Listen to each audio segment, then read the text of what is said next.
My name is Karim Mekhail. I'm a professor of laboratory medicine and pathobiology at the University of Toronto. Our bodies are composed from trillions of cells, and within each cell, DNA is arranged in a highly intricate three-dimensional structure. We study how these structures are set and constantly changed to mediate gene expression, DNA repair, and protein production. Human diseases, including many cancers and neurodegenerative disorders, are intimately linked with changes or defects in the three-dimensional structure of DNA.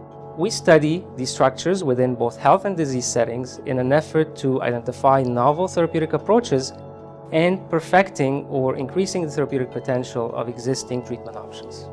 I am inspired by individuals who build on their passion for the subject to try and innovate and alleviate suffering. With that in mind, I am inspired by many colleagues, collaborators, students, patients, and my research team.